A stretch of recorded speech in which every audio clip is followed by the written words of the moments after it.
along. Welcome everyone. My name is Indrani and I am a coach here at Leland. I have experience at Stanford Law School as Associate Director of Admissions, and I've been doing this kind of coaching for law students for about 7 years now, I guess. So I've coached a lot of people and also read thousands of applications over the years. And today I'm going to go over my top 5 tips for the ideal application for law school.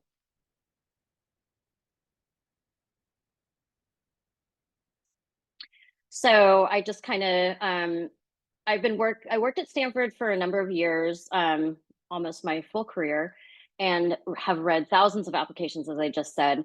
And I think I've gotten a good grasp on kind of what adcoms are looking for and how to mitigate risk, assessed risk. And I'm going to go over 5 top tips today, starting with LSAT. Then I will talk about putting together an optimal school list that's well balanced. I think that's super important. Letters of recommendation.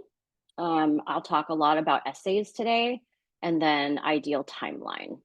I'd appreciate it. We are going to have room for questions and answers at the end, so I'd love it if you guys held off on your questions till we are done with my little presentation. And also, if you could do me a favor, last time I did this, a lot of people were asking very specific kind of questions about their specific and kind of rare or unique circumstances. And I'm definitely happy to get into that stuff, but I think for this big group, it would be best to kind of keep it more general. But at the end, I will definitely tell you how you can get a hold of me and we can talk about your unique circumstance if you haven't had the opportunity to get an answer to that yet. Okay, so I'm starting with this tweet from the founder of PowerScore. And I'm not trying to scare you, but the numbers of the application volume and also LSAT scores has really gone up in the last year. We thought after COVID things would kind of settle down, but I don't know. The trajectory has been continuously more competitive. LSAT scores are super high. So the reason I'm talking about this is because, again, it's not to scare you, but I think realistic expectations through this process is super important. You don't want to go through kind of the grueling and sometimes emotional cycle of writing all your essays and applying and then having no options at the end. And I've met a lot of magical thinkers who, they think, I mean, I do believe everyone has a compelling story and everyone has a unique story, but there's just some realistic expectations you have to have. And someone with a 155 LSAT probably isn't going to get into Harvard. So I really recommend that putting together that school list that aligns with your stats will help optimize your outcomes. And we'll talk a little bit more about how to do that later on in the presentation. But I wish the LSAT doesn't matter as much as it does. But the fact of the matter is that it really does. And, when it's a comparative process and a competitive process. And so if someone has pretty much, equal, like great letters of rec, almost a perfect GPA, awesome, authentic essays, and one person has a 155 and one person has a 170, it's just kind of math that the adcoms are going to go with the 170 because it's the one thing that differentiates the two people from one another. So that's why it's really important. I try not to talk people out of applying to a couple dream schools, but having a lot of very well matched and then some likely schools is also highly recommended. The other thing is, and we'll talk about timelines a little bit later, but November is probably the latest cycle that you should, LSAT that you should take for this cycle. After November, because scores take a little while to come in, the adcoms are going to start making decisions without a January score, sorry. So if you planned on taking it in January, unless you're applying to some schools that have deadlines like in April. If you're going for February, March deadlines for the most part, January is kind of late to take your LSAT. Also, if you have an LSAT score and you're planning on taking it again, some schools actually hold your application until they find out what your January score is because they can see that you have registered. So that's something to just keep in mind. Um, if you have already taken the test 2 or 3 times, I want you to really think about whether it's worth taking it again. Unless one of those times you were feeling sick or there was a technical issue, most of the people that I work with who take it 3 or 4 times, they generally have pretty much the same score.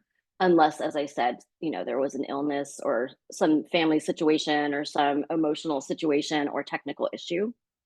Um, the optics of more than one score is basically it's kind of how the human eye is drawn. So if you have, let's say, a 162 and a 163, and then you take it again and you get a 170, that's awesome. But at the same time, the 170 is almost like an outlier. So they might kind of, their eyes are kind of drawn to the lower score. But if you get it 2 high scores and 1 low score, then they're drawn to the higher scores. So just think about that before you take it multiple times. Remember that schools can see that you've canceled your score. So if you have several cancels, that starts to look a little bit sketchy too. Um, all these things are things you can address in the addendum. I do recommend that if you strongly feel the LSAT is not demonstrative of your potential in law school, you should write a short addendum and tell them to pay more attention to your GPA if you're a splitter. I kind of talked about managing expectations, and we'll talk about putting together a school list that will be optimal so that you have more options than just going for the top 14.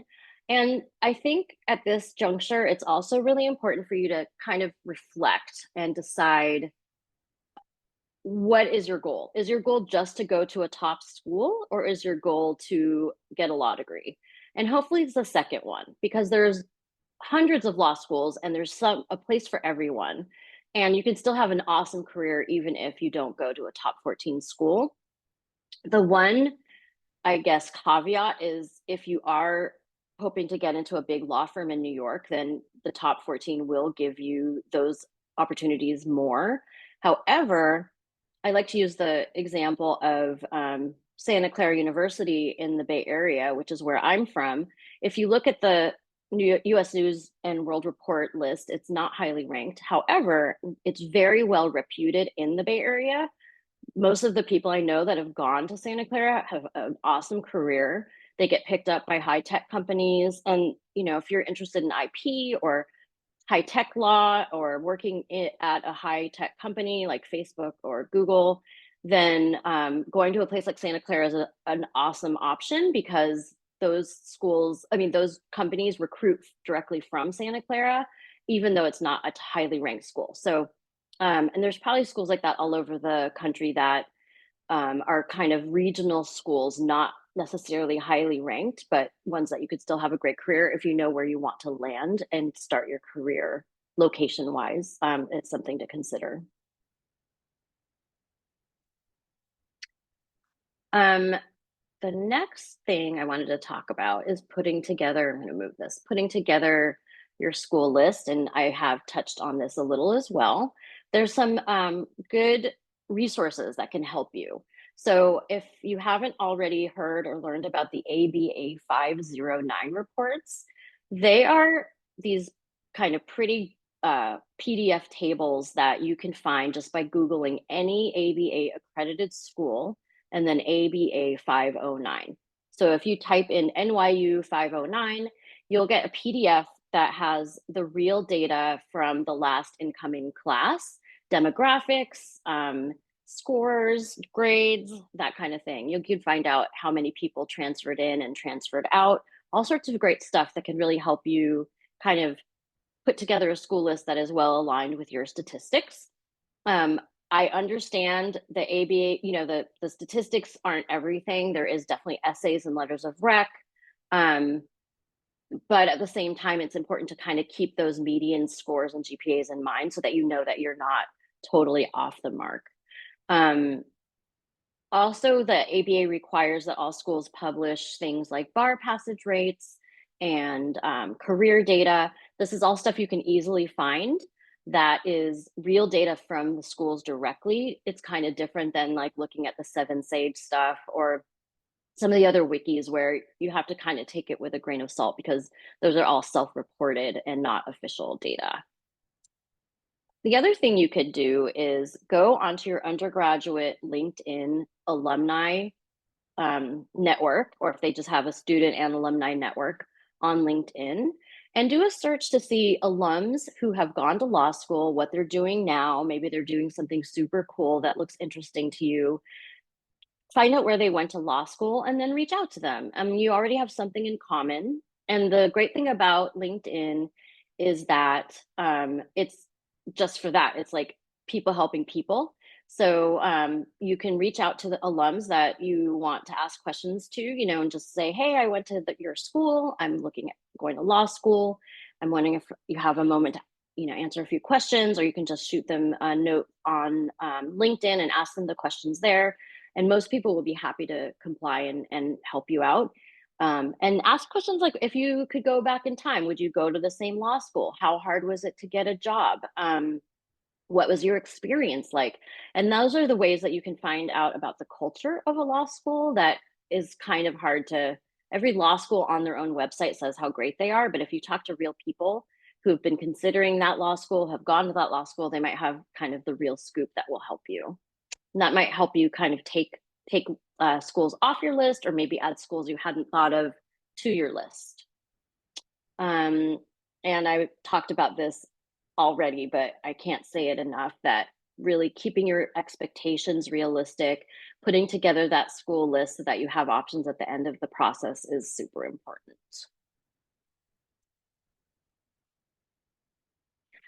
Letters of recommendation. So it's important to think hard about your letters of rec. The academic letters are actually highly regarded more so than professional recs. There are some exceptions, and I'll get into that. But if you are only 1 or 2 years out of school or in school now, you should definitely get some letters of rec from your teachers. It doesn't matter what class they taught. It doesn't have to be law related. It can be any kind of lecture class that you took where you did well, and maybe felt very engaged. And as long as the professor knows you really well and remembers you and can write about your performance and how you conduct yourself, much more than just what grade you got, but also kind of what kind of human being you are.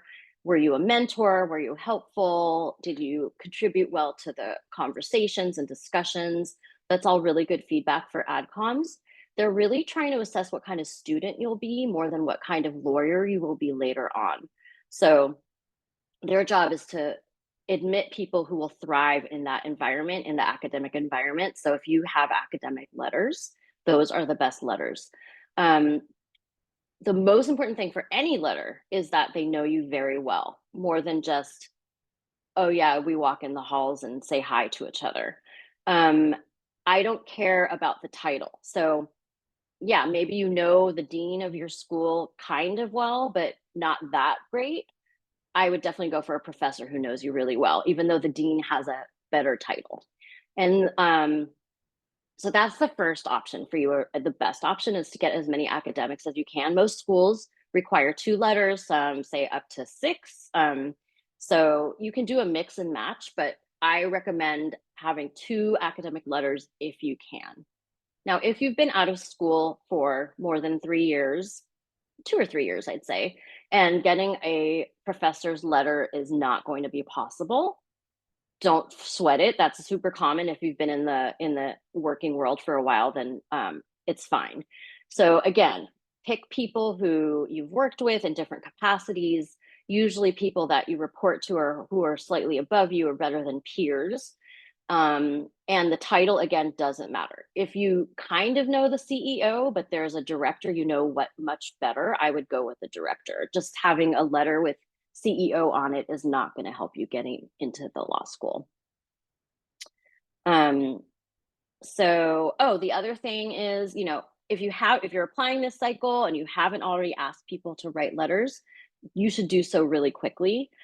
It's just really, it's like the one thing you don't have control over in this process. So if someone flakes out or procrastinates and your application is not complete because of that, it's super stressful. So I would actually ask more people than you need. They will never know if you don't use their letters once they upload them. It's all private, so they won't know what happens after that. So you can ask, four people, even if you're only going to use two, no one will know the difference. It's also kind of nice to have an extra letter hanging out there because if later on you are waitlisted, some schools say you can send in a new letter of rec, and it's kind of nice to have one waiting in the wings for that reason. Okay, essays. This is when I work with people on their applications, this is 90% of what I see some people are writing questions. So I'm going to answer questions at the end if you don't mind. We're going to have quite a bit of time for Q&A at the end. So hang tight. I will get to your question. Okay, so essays, it's stressful. You're writing from the heart. People who are strangers to you are going to be literally judging you, and it can make you feel really vulnerable and stressed out, and you don't know what to say and you don't know what to write about. And so um, I think it's the most important part of your application package. It's the one thing you have 100% complete control over. Everything else in your application is kind of historical. Your resume is stuff you've done.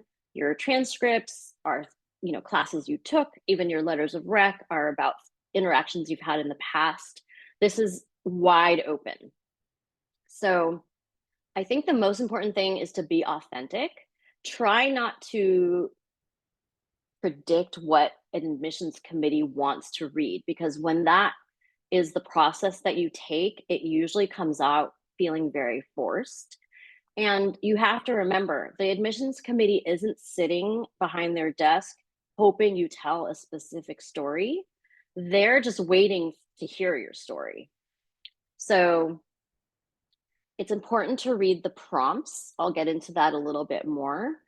Um, Also, it's really boring. If you have a well fleshed out resume, it's so boring to read an essay that's just like, I worked here and I majored in this, and then I worked at this company and I did these things, and then I did this other thing. Especially if you think about the adcoms will have your resume. So go and flesh out that resume as much as you can. Most schools allow for a 2-page resume. So if your resume was squashed into 1 page, most of the time, I think there's like 1 or 2 schools that require a 1-page resume. Most say up to 2 pages. So really flesh that out.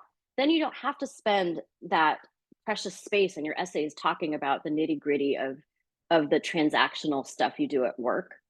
Um, I recommend that your essays be no more than 2 pages double spaced.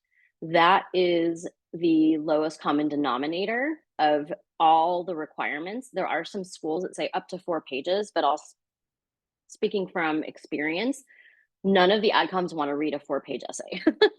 It's just a grueling process. So it's possible to tell your story in 2 pages, double spaced. Many schools require that or less. So you don't have to scramble and take your 4-page essay and make it 2 pages for another school. That way you can use your essay for all the schools if it's 2 pages double spaced.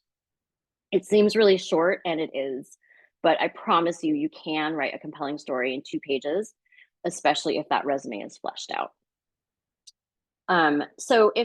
So you're probably wondering, well, what the heck am I supposed to write about if I'm not writing about my work? You should write about your work. However, you should make the reader care about your work. If you meet people that you've helped, if you've heard stories or been on a project that really kind of like inspired you, you go into that stuff much more than I filed papers and I wrote these drafts and these briefs. You want to kind of make us want to care about what your work is and make us care about why you want a law degree and why you actually need a law degree to further your career and reach your goals. You should sound very convicted. Um, I remember when I worked at Stanford, if I read an essay that was kind of wide open and vague, a lot of people say, I have always wanted to be a lawyer since I was a little kid, or people have always told me I should be a lawyer. I'm not really sure what I want to do, but I'm going to explore once I get to law school. If you imagine that story compared to one that is more like, I'm in this industry and I can't help people as much as I want because I don't have a law degree, and that's why I need a law degree to do all these great things.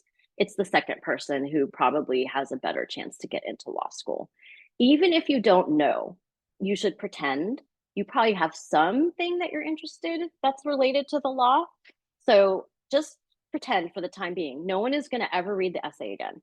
So no one's going to check with you and say, hey, you said you were going to do this. Why are you doing this other thing? It's very common for people also to start law school thinking they want to do one thing, and then they take a intro class and it just, opens up a whole new world, and that's totally fine. But I found that outcomes are better if you're very clear on what you want to do with a law degree.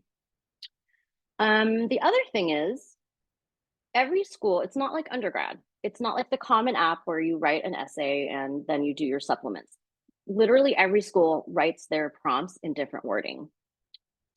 Most of them call it a personal statement or personal essay. Sometimes it's a statement of purpose. Sometimes there's a statement of perspective.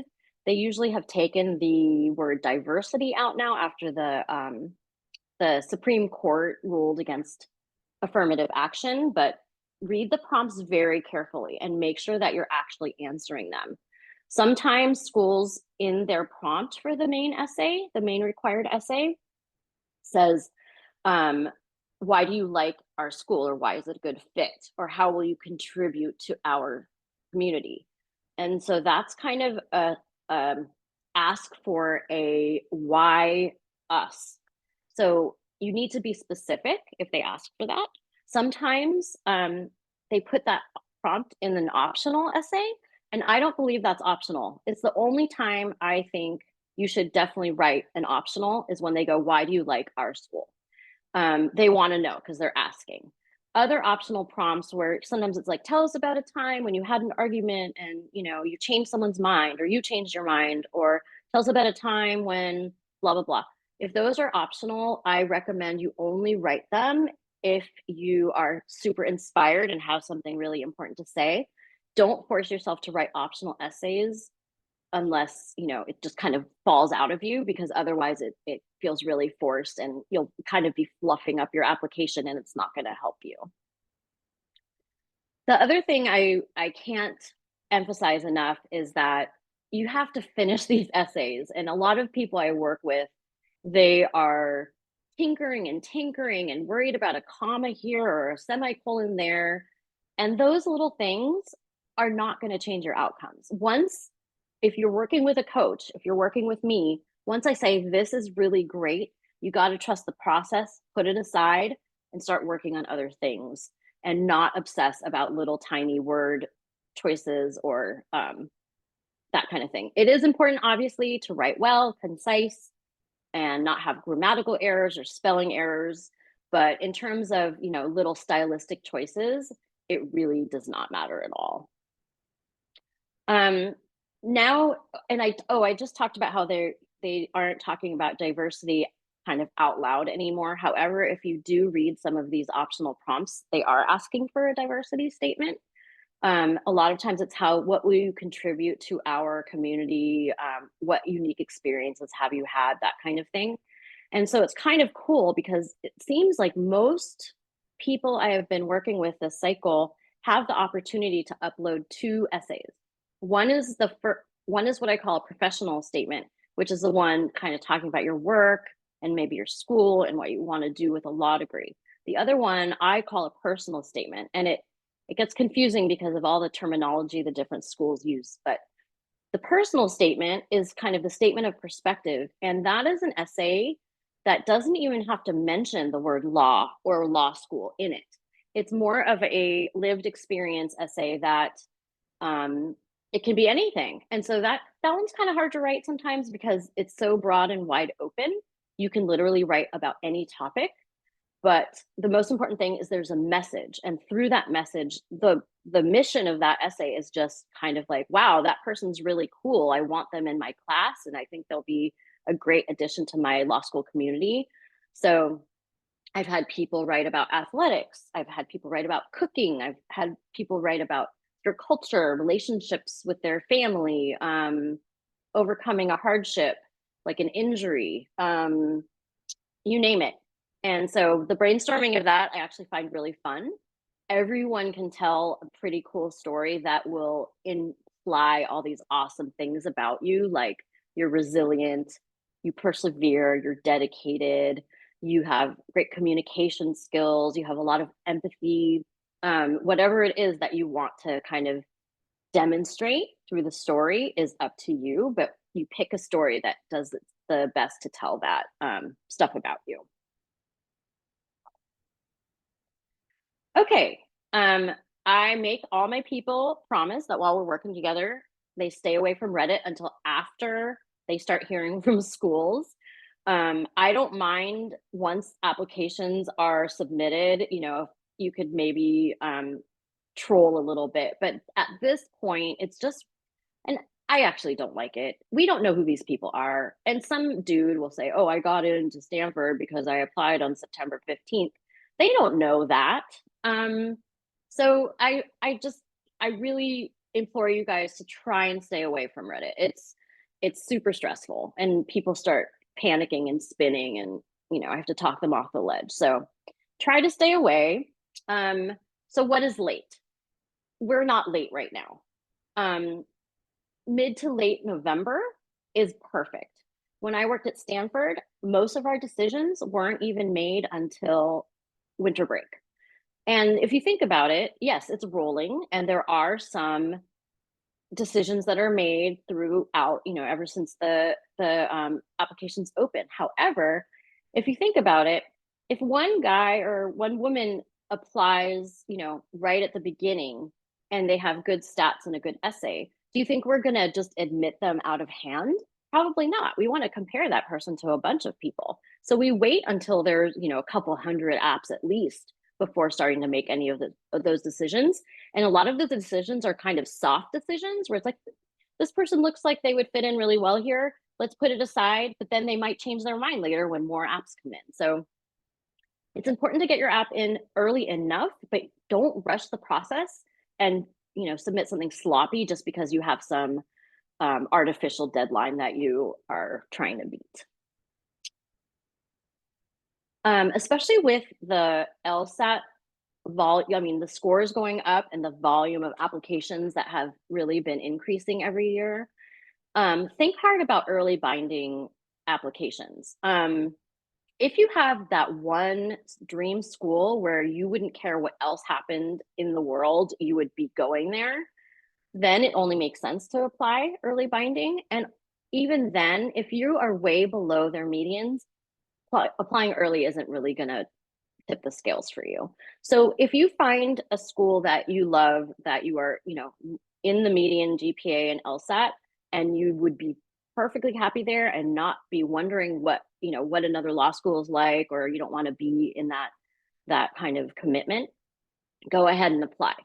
Most of the time, it seems like people who apply to early binding, they either get in or they're rolled to regular, and then you can do whatever you want. So I actually have not yet had anyone, I don't think, apply early that was denied at that moment. They were usually just told, okay, we're not making a decision now. We're going to let you know later. Okay, I went kind of fast. So I am open for questions now. Feel free to unmic yourself and ask, or you can chat there. I see Jordan asked earlier on if you'll get access to the letters once they're uploaded, and the answer is no. There is a checkbox, I believe it's a checkbox, where you waive your right to see them, and that is, you can do it or not do it. However, if you don't waive your right, the admissions committees might think that they're not authentic letters because the person might not be totally honest because you have the right to read them. So I definitely recommend that you waive your right to see them. That said, I hear a lot of times people actually get the letter before it's uploaded from the writer saying, this is what I'm going to write. Let me know if you want me to change anything. That's between you and that person. You've waived your right, but if the writer is wanting to show it to you, that's perfectly fine. Don't get your coach involved in those conversations though. So, I have had people send me a letter saying, oh, my professor wrote this letter and said I could review it. Will you help me review it? That gets into a very like unethical kind of area for me. So I basically say that's between you and your person. I don't want to get involved. The other thing that happens sometimes is a recommender will say, will you write the letter for me and I'll just sign it?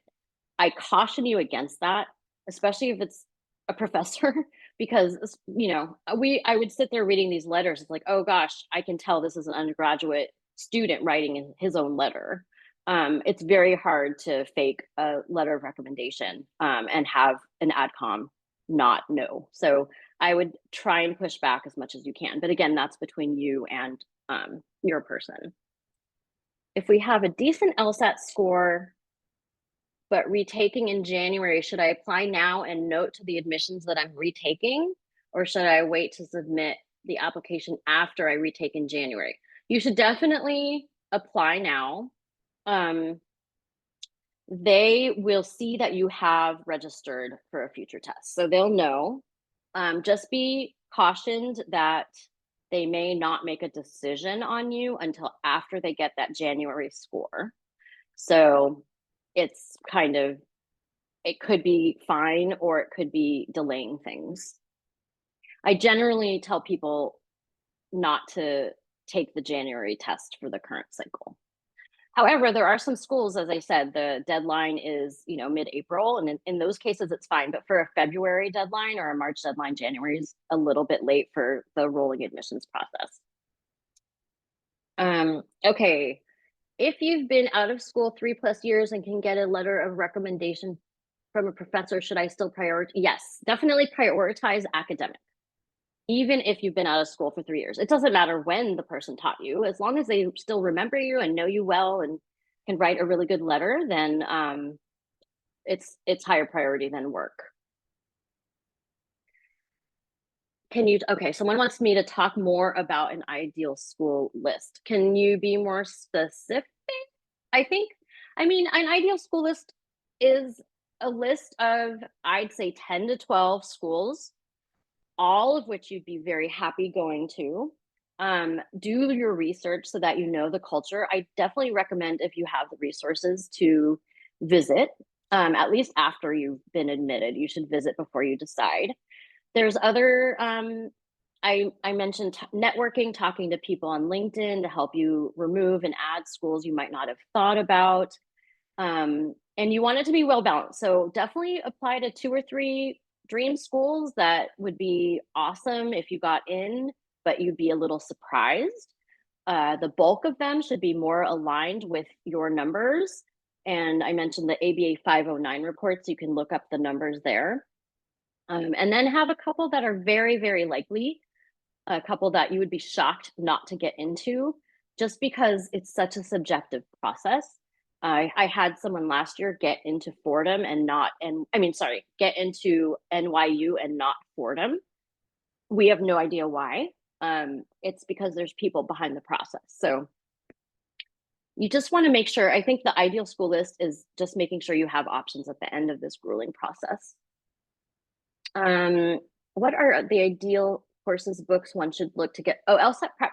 So PowerScore is a big company that has a kind of tiered process. Like you can have a private tutor, you can take group online classes, they have books. So you can kind of mix and match your approach. And I've heard a lot of good things about it.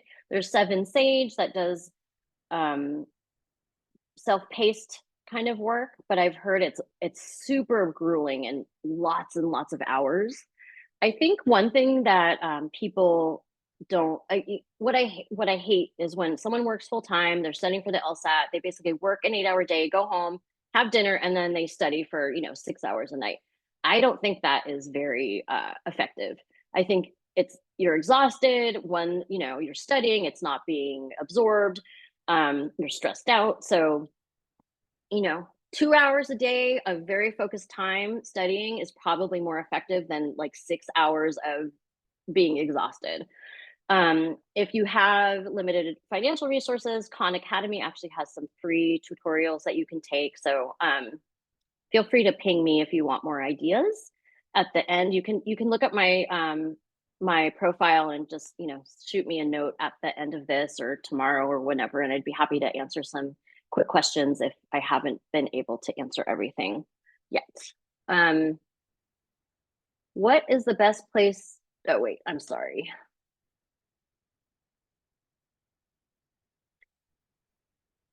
Okay. If we plan to go to law school in the fall of 2026, when do you recommend we take the LSAT? Would it depend on the school? It doesn't depend on the school. I would recommend, okay, so for the first time you should take an LSAT, and I think most people take it twice, and that's perfectly fine. The first time is almost like a practice test. So for people who are applying and had time, started early, people who are applying this fall, the first time I recommend people taking it is like March or April before the fall that they apply. That will give you kind of a baseline real test score. So lets you take it in April, and then you know where you need to work on what sections and how much more studying you have to do. Then you can take it again in August. That's probably ideal. If we plan, okay, I did that one. If you attend postgraduate school, is the cumulative GPA of the undergraduate and postgraduate degree taken into account? That's a really good question. The answer is no, because not everyone has postgrad school. So the even playing field is undergrad. That's the GPA that matters. Also, graduate school seems like everyone gets a way higher GPA than undergrad. So it's kind of icing on the cake. You have a little more education, but in terms of like offsetting your undergraduate GPA, it's not going to do that. What's the best place to start for the LSAT if you're still in earlier years of college? If you're in college right now, it doesn't hurt to start taking practice tests and studying and just getting familiar with the test. If you're planning to apply for law school while you're a senior in college, then I would take it, the spring or summer before your senior year. Should I apply to a school based on my interest? Health law. Yes, I mean, actually, US News has a pretty good search engine. You can look for the best law schools for health law. And sometimes they're not as highly ranked as some of the other schools, but there's a specialty in a school that is very reputed. So I would definitely look for specialties. That's part of putting together your school list. If you have a niche interest, definitely find some schools that have a special clinic or opportunity or some sort of externship or something that is related to your interests. There's, like I mentioned at the beginning, Santa Clara Law School, they have a high tech like certificate that you can get along with your law degree, which some people really like.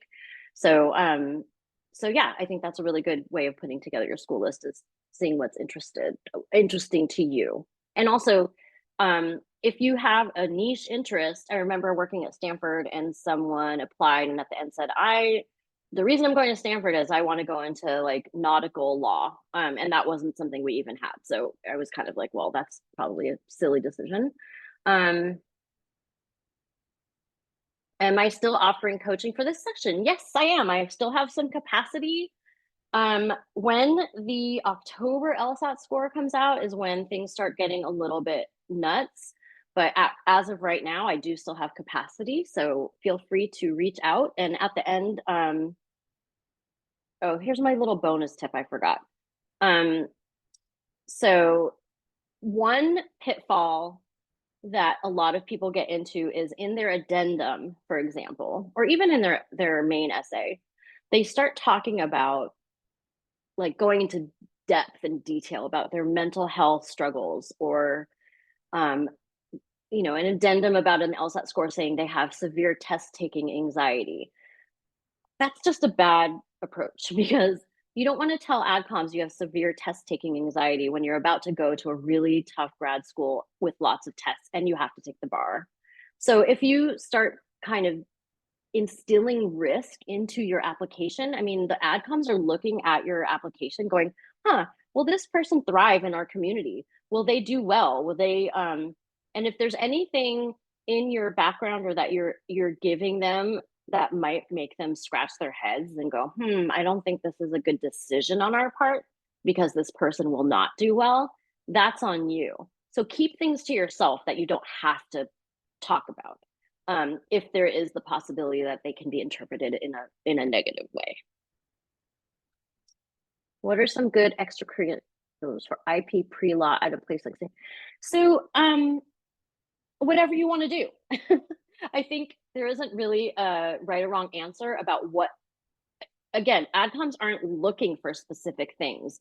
If you put together a background of experiences and opportunities that you take that kind of comes together into a supportive narrative of why it makes sense for you to go to law school and do whatever it is you want to do it.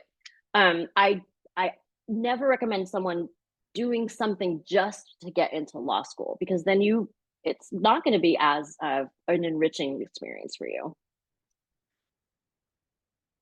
Does participating in LSAC law forums with the school's info sessions, tours, and meeting with the admissions staff help you stand out? So yes and no, it really depends. I mean, the top Harvard, Yale, and Stanford always went to the law school forums because the other schools went. But back then, we didn't track who even attended or came to our table. You should think of it as your own edification. If you go visit, you make an appointment, sit down with the admissions office. Sometimes it's just staff that doesn't make any decisions, but I think it's smart to go. You can ask questions. If you do make an appointment, I remember I used to be super annoyed when people would make an appointment, sit down, and just stare at me blank faced. And I'm like, well, you're the one who called this meeting. So definitely have questions. They might not ask you questions. You should have questions, and they should be good, thoughtful questions that you can't find answers to on the website. I can help you with that, thinking of good questions. But it does a little bit, it will behoove you to do a little research so that you can ask good questions, and that might make a little bit of a difference. Not everyone has the resources to visit, so I don't think it can make or break or might not make or break your admission or move the needle. However, I will tell you, I move the needle in the opposite way when sometimes someone would sit down and be mean or rude or arrogant, and I would take note of that and tell the dean. So it can work both ways.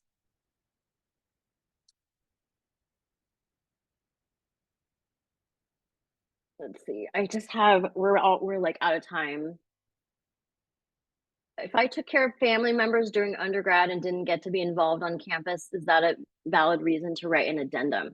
Absolutely. I think I talked about in the beginning, for these kind of specific questions to your specific unique situation, I'm happy to talk offline after this. You can ping me on the Leland app. But yes, I would say something like that. If, I've had addenda for GPAs, families going through divorce, illness, that kind of thing. Anything that you think the admissions committee might scratch their heads and go, I wonder what happened this semester when, all the grades were great. And then this semester there was a dip, then you should explain it. What length should the LSAT addendum be? I would say 3 sentences, and I'm not even joking. It should not go on and on and on. After a while, these addenda get kind of pile on and it just sounds like big excuses. So it's really important just to be like straight to the point, concise. This is what happened. I was sick, or this is what happened. There was a technical issue. But again, yeah, I spend a lot of time hacking through addenda and just cutting them in half or less. So, all right. I think we are pretty much out of time. I hope that was a helpful session for you. Please feel free to reach out for me. My last name is Stengel, so you can search for me on the Leland app. If you want to reach out and ask for coaching, I'm happy to help. As I said, I still have capacity probably through the middle of November. And if I should roll that back a little bit, if you have deadlines that are like in December that you're trying to, I won't take you on in a 2-week time frame. I need at least a month, because really I won't feel happy about the progress that we can make in a couple weeks. So make sure you have at least a month before you reach out for help for me. Other than that, though, I'm happy to help. And yeah, if you use that top 5 code, then you can get 10% off my comprehensive coaching package. It has 3 tiers depending on how many schools you are applying for with me. So that's it. Thank you so much for joining me. And this session will be recorded in case you missed part of it, or or want to watch it again. So, okay, take care, everyone. Bye. Have a good night. Thank you.